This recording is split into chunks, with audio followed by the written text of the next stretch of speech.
Si abran sus Biblias en Hebreos capítulo 13. Hebreos capítulo 13.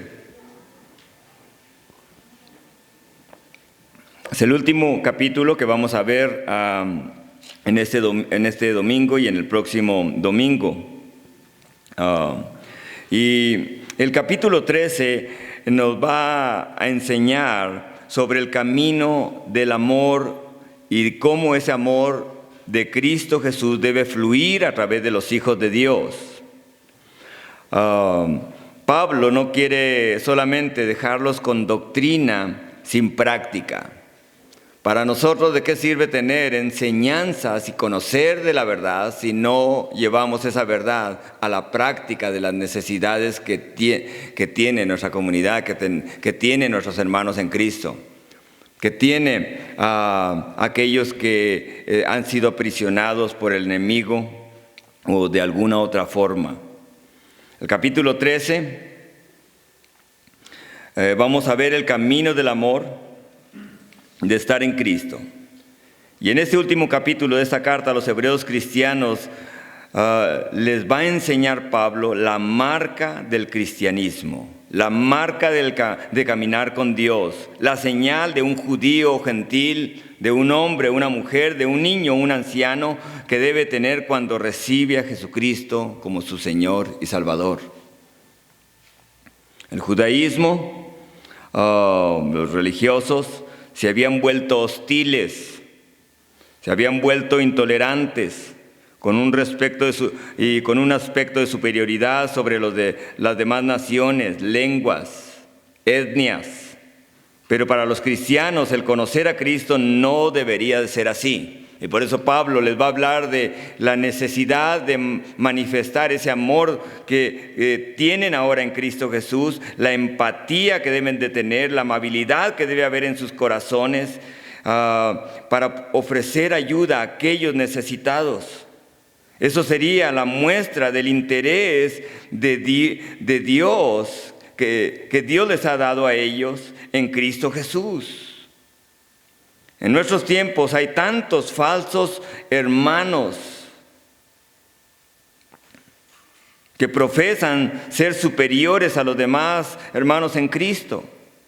Y debemos de tener cuidado de no perder el amor unos por los otros, especialmente en lo de nuestra casa, nuestra iglesia local, de Capilla Puerta del Manzano.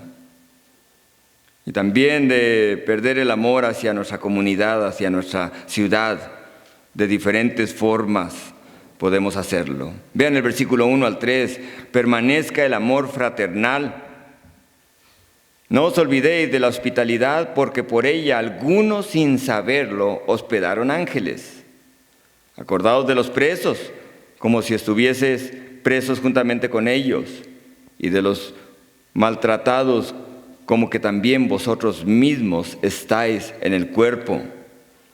Al Pablo decirles que permanezca el amor fraternal entre ellos, y no solamente entre ellos, hacia los demás, hacia aquellos que no son de su misma sangre como judíos. Les está diciendo que el amor debe seguir fluyendo a través de ellos, que son hebreos y han conocido a Cristo como Señor y Salvador. El amor para los cristianos no debe ser forzado. Algo que se tiene que hacer, algo que se tiene que buscar, que debe haber un esfuerzo. El amor simplemente debe fluir de una manera muy natural. Debe ser manifestado a los demás sin fingimiento, como dice Pablo a los romanos en el capítulo 12. Su amor sea sin fingimiento. Lo cual debe de ser así. De hecho, Jesucristo les dijo a sus discípulos en el capítulo 13 de Juan: en esto conocerán que son mis discípulos. ¿En qué? En que se amen los unos a los otros. Hay muchas necesidades en el mundo. Hay muchas necesidades con los demás. Ciertamente no se pueden cubrir todas, pero de alguna manera podemos poner un granito de arena para poder mostrar ese amor de Dios. Amén. y ir la milla extra como hijos de Dios para que el mundo conozca la salvación y que ellos puedan ver la señal que Dios ha dejado en Cristo Jesús en nuestras vidas, que es el amor. En cierta ocasión, un pastor que estaba caminando por el puente del Golden Gate allá en San Francisco, miró a un hombre a punto de saltar. Estaba queriendo suicidarse. Y cuando el pastor lo miró, no diciéndole que era pastor, obvio, le dijo: Dios te ama. Y cuando escuchó aquel hombre aquellas palabras, inmediatamente lágrimas corrieron de su mejilla. Y el hombre aquel que estaba ahí a punto de saltar le preguntó al pastor: ¿eres cristiano? Y el pastor le contestó: sí soy cristiano. Y le dijo: ¿y tú? Le dijo al pastor. Yo también, le dijo aquel hombre. ¡Wow! ¿Católico o protestante? Le dijo, le preguntó el pastor. Y el hombre le contestó: protestante. Y aquel pastor le dijo: yo también. ¿De qué denominación? ¿Bautista del Norte o Bautista Liberal del Norte? Y le preguntó el pastor, y el hombre aquel que estaba a punto de saltar le dijo: ¿Bautista Conservador del Norte? Le dijo el hombre. Maravilloso, dijo le contestó el pastor. ¿Conservador fundamental bautista o conservador fundamental reformado? Le dijo el pastor. Y el hombre le dijo: conservador fundamental bautista del norte. Y el pastor se quedó sorprendido y dijo: maravilloso, esto es un milagro. ¿Conservador bautista fundamental del norte de la región de los Grandes Lagos o conservador fundamental bautista de la región del este? Le preguntó el pastor. Y aquel hombre le contestó: conservador fundamental bautista de la región de los Grandes Lagos. Esto es un milagro, dice, y empezó a aplaudir a aquel pastor. ¿Eres bautista conservador fundamental de la región de los Grandes Lagos del Concilio de 1879? ¿O bautista conservador fundamentalista de la región de los Grandes Lagos del Concilio de 1912? Le preguntó el pastor. Y aquel hombre le contestó: bautista conservador fundamental de la región de los Grandes Lagos del Concilio de 1912. Y aquel pastor, cuando escuchó a aquel, le dijo: ¿no eres del concilio de 1879? Y el pastor le dijo, y aquel hombre le contestó: no. Entonces le dijo: muere, hereje, y lo empujó. El mundo está dividido. Aún las iglesias están divididas. Tenemos diferentes, a lo mejor, ideas. Y el mundo, Satanás, quiere que el cuerpo de Cristo esté dividido en niveles de concilios del norte, de Pentecostal unido, libre, de si eres de esta denominación o de aquella denominación. Y debemos de permitir que el amor de nuestro Señor Jesucristo fluya a través de nuestras vidas, porque ya Cristo Jesús es el amor. Por eso Pablo les dice: permanezca el amor fraternal. La palabra donde dice permanezca el amor fraternal, les está diciendo que siga fluyendo el amor de Dios a través de ustedes, que Cristo ya les ha mostrado y que ahora está en ustedes. Versículo 2 les dice: no se olviden de ser hospitalarios. Y dice: ¿por qué? Una de las marcas del amor es que un hijo de Dios debe ser hospitalario. No debe ver cuando hay una gran necesidad, no debe de cerrar su corazón, no debe de cerrar su hogar para poder ser hospitalario hacia aquellas personas que tienen necesidad.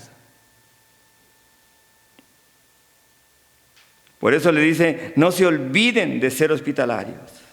Y esa frase está en una forma imperativa presente que quiere decir: sigan siendo hospitalarios, sigan siendo hospedadores, Sigan practicando la hospitalidad porque es una marca del amor de Dios a través de ustedes. Y es interesante lo que el Señor les dice a través de Pablo. Tomen en cuenta que en esos lugares había una gran necesidad.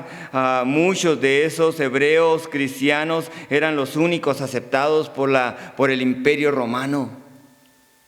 Las únicas religiones aceptadas eran las del Imperio Romano, las que ellos creían en César Nerón, y también la del judaísmo. Ninguna otra era aceptada, los demás eran perseguidos.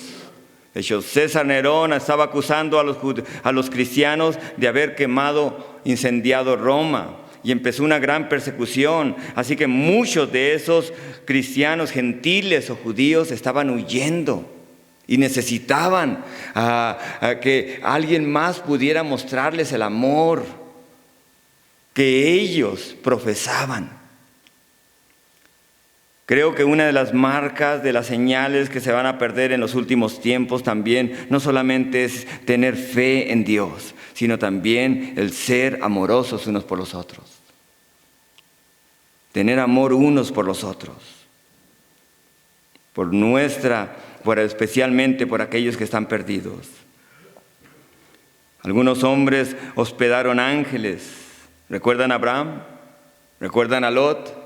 Hospedaron ángeles sin saber que eran ángeles. Pensaron que eran varones. Los ángeles toman una forma humana para poder manifestarse y cumplir el propósito y el plan por el cual han sido enviados a la tierra por Dios para cumplir el propósito en los hijos de Dios.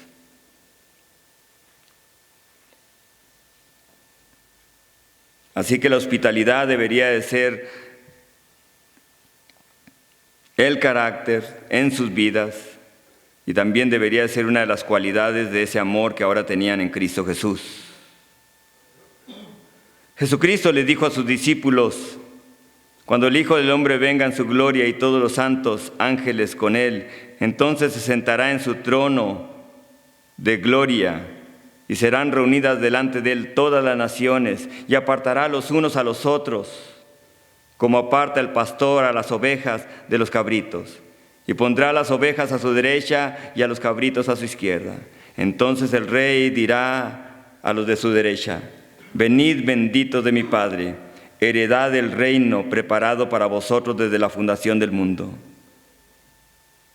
Y eso les dice a aquellos ovejas que pone a su derecha, aquellos hijos de Dios que son verdaderas hijos de Dios, hijas de Dios. Dice: porque tuve hambre y me diste de comer, tuve sed y me diste de beber, fui forastero y me recogiste, estuve desnudo y me cubriste, y enfermo y me visitaste, en la cárcel y me viniste a visitar. Entonces los justos le responderán diciendo: Señor, ¿cuándo te vimos hambriento y te sustentamos, o sediento y te dimos de beber? ¿Y cuándo te vimos forastero y te recogimos, o desnudo y te cubrimos? ¿Cuándo te vimos enfermo o en la cárcel y vinimos a ti? Y respondiendo él les dirá: de cierto os digo que en cuanto lo hiciste a uno de mis hermanos más pequeños, a mí lo hiciste. Por eso las cosas que debemos hacer, lo debemos hacer en el nombre de Cristo Jesús. Debemos buscar que el Señor sea exaltado, que el Señor sea glorificado. No tenemos que poner en los medios sociales: yo estoy haciendo esto, vean cómo doy esto otro. Ahora que hagamos esta distribución de despensas, a lo mejor algunos dirán: no tengo el tiempo para poder ir a llevar despensas. Pues ahí, si Dios lo ha bendecido, escriban algún sobre, deposítelo ahí en las cajas, diga: esto es para despensas, porque va a ser destinado para eso. Pero no vamos a publicarlo. Queremos que Cristo Jesús sea exaltado, sea glorificado. No buscamos y no debemos de buscar los aplausos de los hombres, sino que nuestro Señor y Salvador sea glorificado. Porque vivimos para eso, existimos para eso, para su gloria y alabanza. Esto nos habla de estar dispuestos a ser hospedadores y estar listos para poder ayudar a aquellos que tienen la necesidad, como Jesucristo lo dijo. Esta es una de las formas. No se olviden de la hospitalidad, porque por ella algunos, sin saberlo, hospedaron ángeles. Cada vez que visitamos un enfermo, que cubrimos a un desnudo, que tiene necesidad de ser cubierto no solamente de ropa, sino de ser cubierto espiritualmente por la sangre del Señor Jesucristo, cumplimos el plan de Dios. Cada vez que damos incluso un vaso de agua en el nombre de Jesucristo, Jesucristo dijo que tendrá su recompensa. Vean el versículo 3. Acordaos de los presos. La marca del amor es ser hospitalarios, pero también acordarse de aquellos que son presos. Y algunos de esos presos que se mencionan aquí son presos injustamente, por tener solamente a Cristo Jesús en sus corazones. Acordaos de los presos como si estuvieses presos juntamente con ellos. No levante la mano nadie aquí, pero ¿cuántos han tenido a lo mejor un hijo o algún familiar preso? ¿Verdad que es hay ese deseo de decir, quiero ir a visitarlo? Quiero verlo. Quiero verla. Le dice, pónganse en los zapatos de aquellas personas que han sido apresadas. Que el amor siga fluyendo a través de ustedes, hebreos, cristianos, les dice. Por aquellas personas que han sido encadenadas. Y hay personas que están presas no solamente en una cárcel, están presas espiritualmente por causa del enemigo, porque han sido engañados por el enemigo. Son prisioneros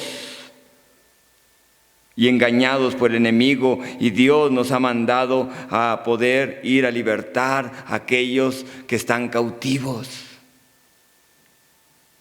Hay personas que son presas por adicciones, personas que no han podido entender que Cristo Jesús los ha hecho libres. ¿Cómo podemos librar nosotros como hijos de Dios a aquellos que están siendo apresados? A lo mejor, ciertamente no podemos hacer mucho en cuanto a aquellas personas que están prisioneras literalmente. Pero sí podemos orar por ellos. ¿Recuerdan que la iglesia cuando apresaron a Pedro? Dice que hacía oraciones sin parar. Y Dios los escuchó. Y se abrieron aquellas cárceles. Y dejó libre a aquel hombre que injustamente había sido aprisionado.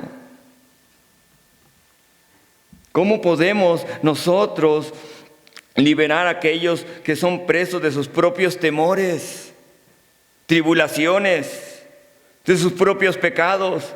Que el enemigo los hace creer que así va a ser su vida. No será su vida así. En Cristo Jesús son libres, porque en Cristo Jesús hay poder. Cuando un hijo de Dios entiende que Cristo Jesús entra en su corazón, fluye a través de todo lo que Él es.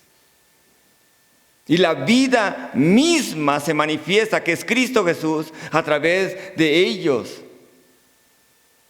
Así que un hijo de Dios debe permitir que el amor de Dios se manifieste hacia aquellas personas que han sido presas. Hay personas que son presas de las doctrinas, de las filosofías humanistas, por las mentiras de Satanás. Recientemente firmábamos en la Bolsa del Samaritano todas las coordinaciones de este país que representamos ese ministerio, y firmábamos una hoja que defenderíamos a los niños de cualquier abuso. Y es increíble lo que viene, escuchen esto, porque incluso hay leyes de parte del gobierno tratando de quitar la perversidad, si puedo decirlo de esa manera, de los pederastas. Y sin embargo Dios nos ha puesto a defender a los niños, amén. Cueste lo que cueste, lo que tengamos que hacer. Donde hemos dicho, hemos entendido completamente que vamos a luchar con todo por aquellos niños. Jesucristo dijo, al que haga tropezar a uno de estos más pequeños, más le valiera, dice, más le valiera que le colgaran una piedra de molino amarrada en su cuello y lo tiraran en lo más profundo del mar. Mismo Dios diciendo. Así que como hijos de Dios, como iglesia de Cristo Jesús, no solamente como el ministerio de la voz samaritana, como hijos de Dios, tenemos que defender todos los derechos de nuestros hijos. Cueste lo que cueste, hermanos. Porque Dios nos ha puesto como luz en este mundo, amén.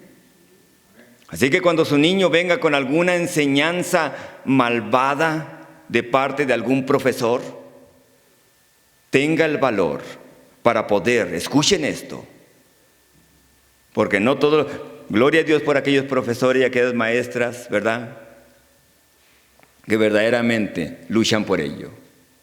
Pero cuando un niño venga con alguna doctrina, con algo torcido, puedan ir con el profesor y decirle, le prohíbo que le enseñe a mis hijos esto. Avergüéncelo ahí. Porque Dios nos ha puesto para eso, hermanos. Dios nos ha puesto para ello. Para defender a nuestros hijos, para defender a los niños, aunque no sean nuestros hijos. Esa es una marca del amor del Señor, dice, como si estuvierais presa juntamente con ellos y los maltratados, como que también vosotros mismos estáis en el cuerpo. No vivimos los años 80 o los años 90, donde todavía los valores existían dentro de los planteles educativos. No vivimos un tiempo hostil, satánico, pero la luz brilla más en la oscuridad, amén. La luz brilla más en la oscuridad. Y es ahí donde necesitamos ser llenos del Espíritu de Dios para poder cumplir con el plan que Dios nos ha pedido. ¿Cómo iban a recordar a los presos? Visitándolos. En algunos casos librándolos, haciendo lo posible por librarlos. En otras ocasiones orando por ellos, involucrándose en el cuerpo de Cristo para cubrir las necesidades de los que los esperaban allá afuera.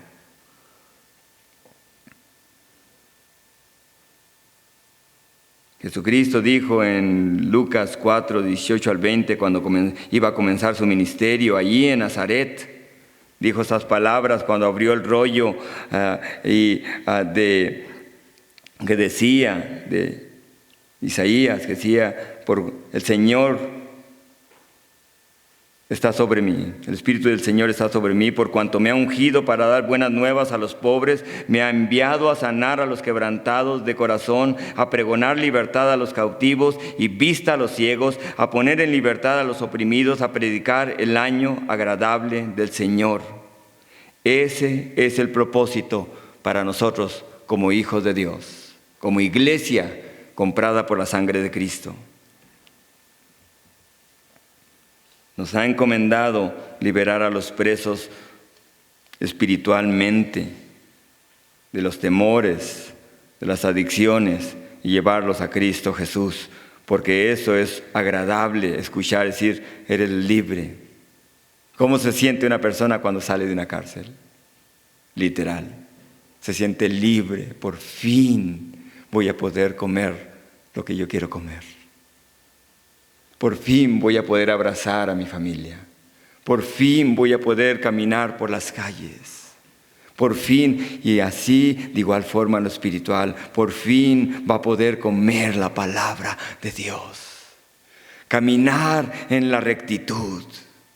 Ayudar a aquellos que están quebrantados y que están presos, y ayudar a aquellas personas que ahora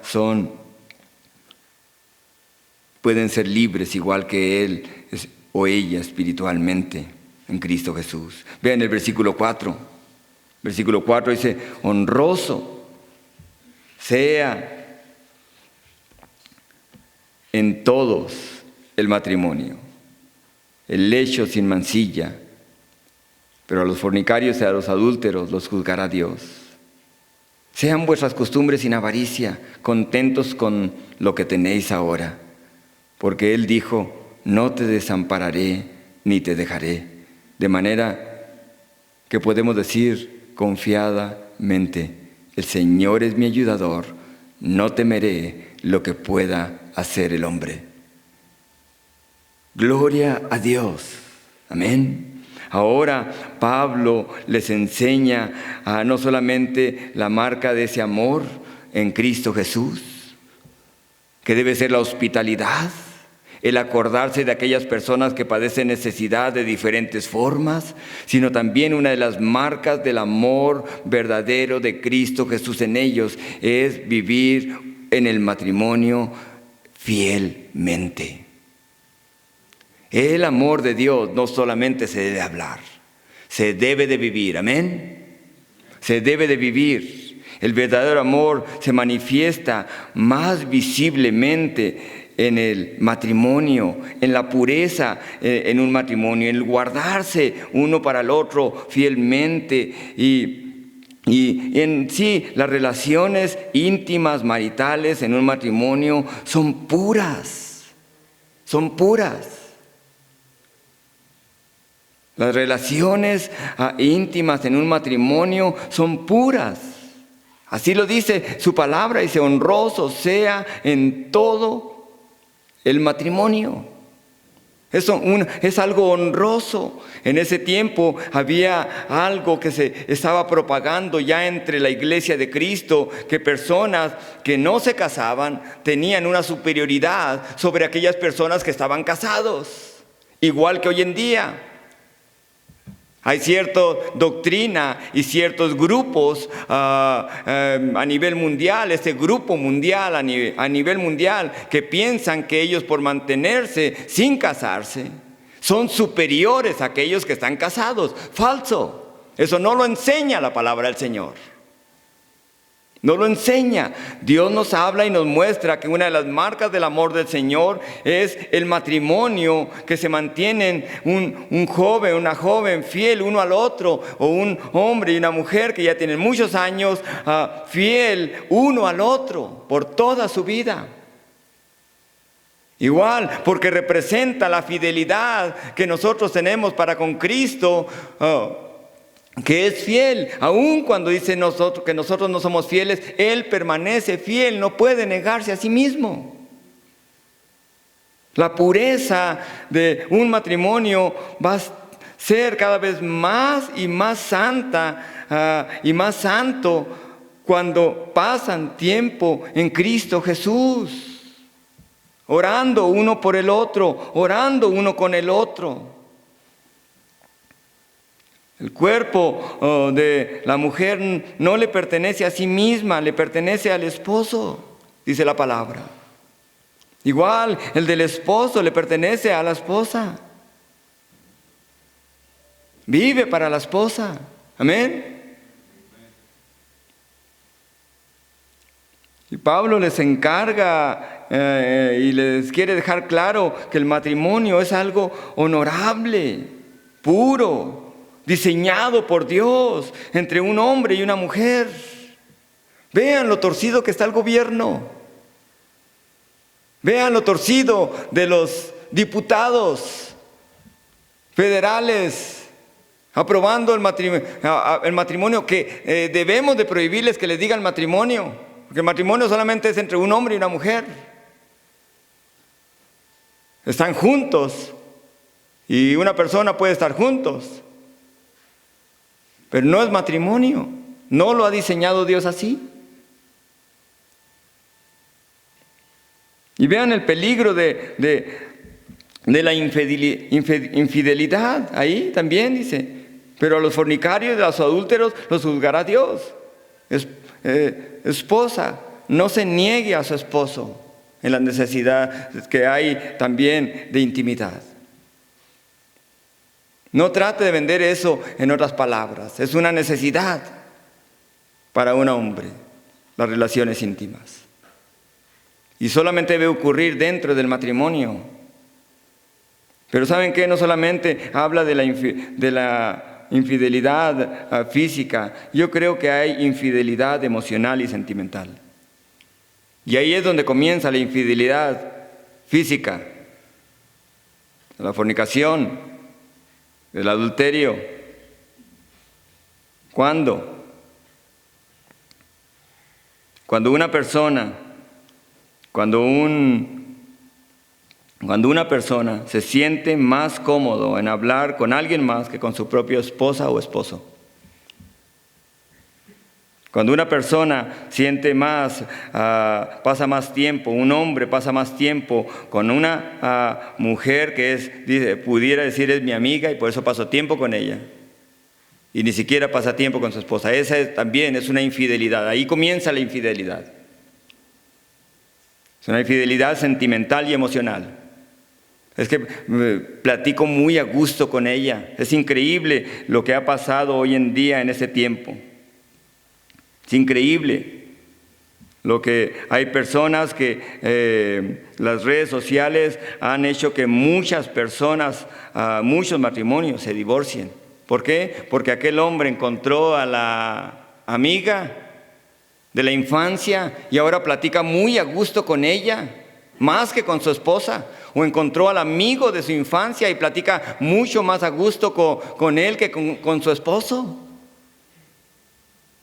Tengan cuidado con eso.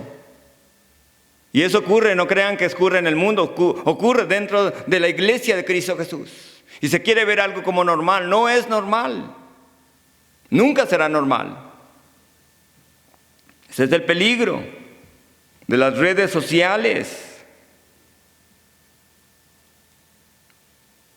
Porque personas encuentran esa satisfacción que no tienen en Cristo, que no tienen en el hogar, pero lo encuentran en alguien más.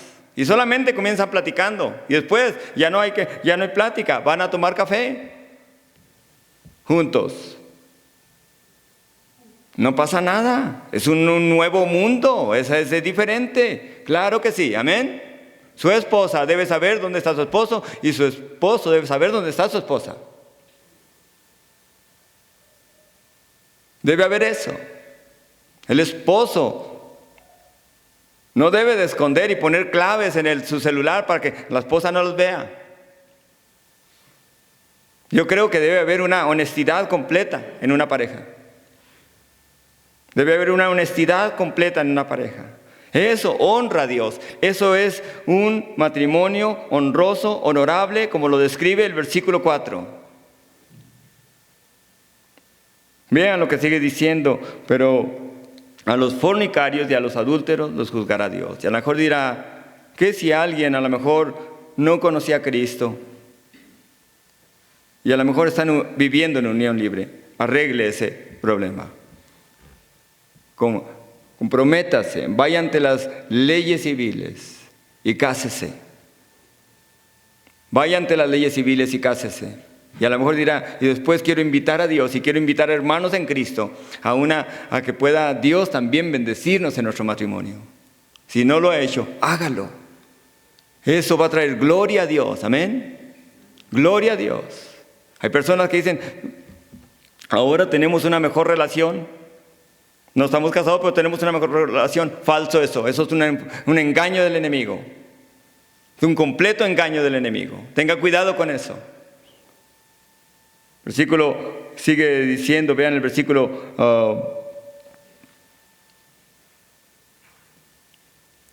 5, sean vuestras costumbres sin avaricia. Cuando una persona está contenta con lo que tiene, como dice el versículo 5. Sean vuestras costumbres sin avaricia, contentos con lo que tenéis ahora, porque dijo, no te dejaré ni te desampararé. Cuando una persona está contenta en donde Dios lo ha puesto, no codiciará nada más. No tendrá codicia. Quisiera tener lo que aquella persona tiene. No, dele gracias a Dios por lo que tiene. Amén. Quisiera mi matrimonio fuera como aquel matrimonio. No, dele gracias a Dios por su matrimonio. Amén. Mis hijos son diferentes, quisiera tener otros hijos. Ni lo pida, porque Dios se los puede dar. Y después va a decir, ¿para qué los tengo ahora estos?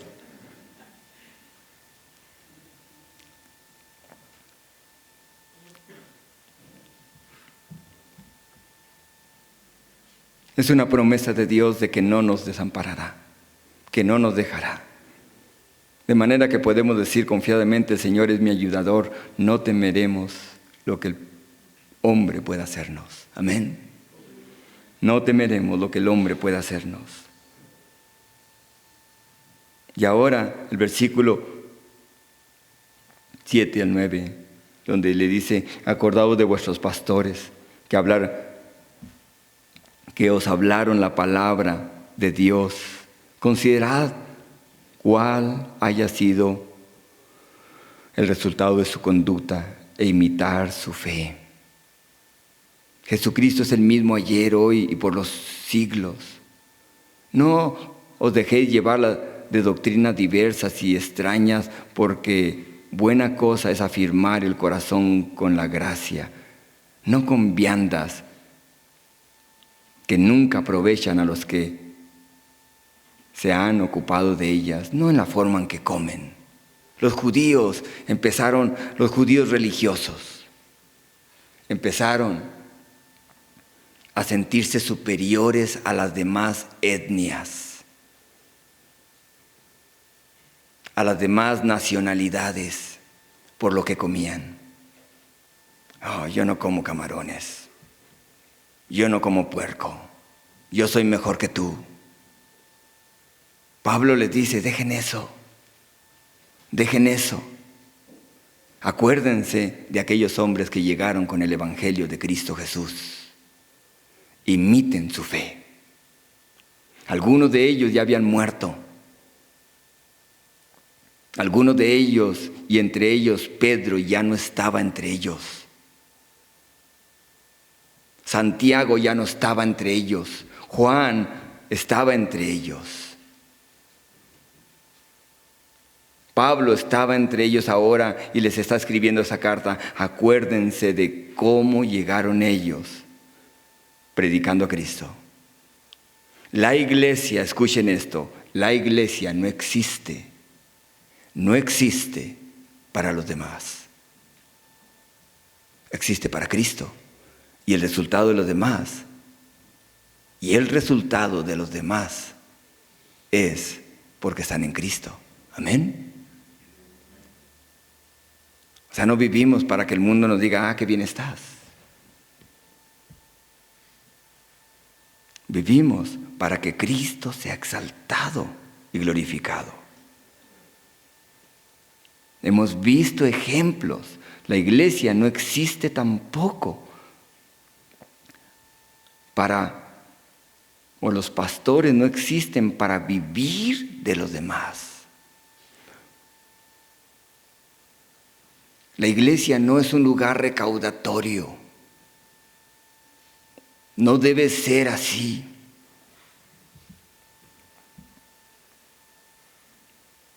Debe ser un lugar donde se glorifica al Señor, donde se predica a Cristo. Haya o no haya nada.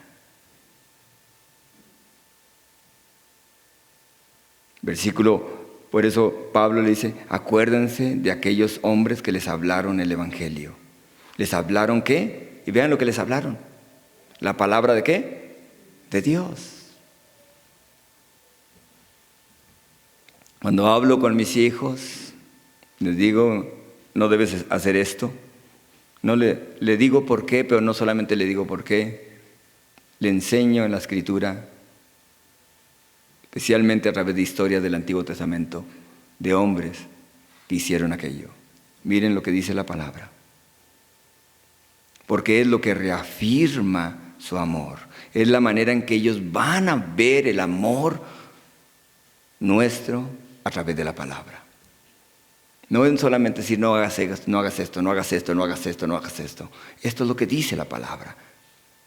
Por eso no lo hacemos. Porque ciertas personas que hicieron esto, esta fue la consecuencia. Y estas personas que obedecieron a Dios, esta fue la bendición. Enseñen la palabra de Dios a sus hijos. Enseñen, tengan la conducta de poder que sus hijos puedan ver la fe de ustedes. Que puedan ver la fe de ustedes. El versículo 8 dice, porque así como Jesucristo no cambia, también la fe de ellos como hebreos no debía de cambiar. Debía ser en Cristo Jesús. No debería estar en comidas, como dice el versículo 9. No debería estar en doctrinas diversas y extrañas. Hay tantas doctrinas diversas y extrañas hoy en día, amén. Tantas doctrinas que llevan a la persona fuera de lo que es la obra de Cristo Jesús en la cruz del Calvario. Pablo les escribió a los corintios porque no he dejado de decirles otra cosa, y predicarles otra cosa que a Cristo y a este crucificado. En Cristo Jesús, en la obra terminada de Cristo Jesús, está todo. Por eso les habla y les dice anteriormente de la gracia del Señor. Vean el versículo 9. Dice, porque buena cosa es afirmar el corazón. ¿Con qué? ¿Saben lo que significa eso? Gracia. El poder decirle, Señor, le doy gracias porque estaba perdido y ahora soy salvo. Le doy gracias, mi Dios, porque yo, Señor, me confió su evangelio, Señor, y me ha confiado su palabra, de enseñar su palabra a su iglesia que usted la ha comprado con su sangre preciosa. Le doy gracias, Señor, porque no es algo, Señor, que a lo mejor yo haya ganado, es su gracia, y su gracia se manifestó en Cristo Jesús. En Cristo Jesús. ¿Cómo nos fortalecemos en su gracia? ¿O cómo nos dejamos de fortalecer en su gracia? Cuando dejamos de ver la obra completa, visible, tangiblemente, espiritualmente, que Dios mostró en Cristo Jesús en la cruz del Calvario, dejamos de fortalecernos en la gracia del Señor. Somos lo que somos por la gracia de Dios, amén.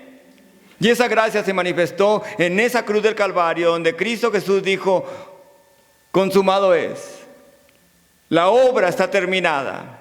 Nadie más tiene que hacer nada. Solamente tiene que aceptar eso por fe. Decirle a Dios, gracias por amarme, gracias por perdonarme, gracias por Jesucristo, gracias por su Espíritu Santo, gracias por ese amor manifestado en esa cruz, gracias por aceptarme eternamente, Dios. Es ahí donde una obra, cualquier obra del ser humano que haga, queda minimizada. No soy mejor por lo que como ante otras personas, amén. No somos mejor que otras personas que a lo mejor por lo que tenemos materialmente. Somos quien somos por la gracia de Dios.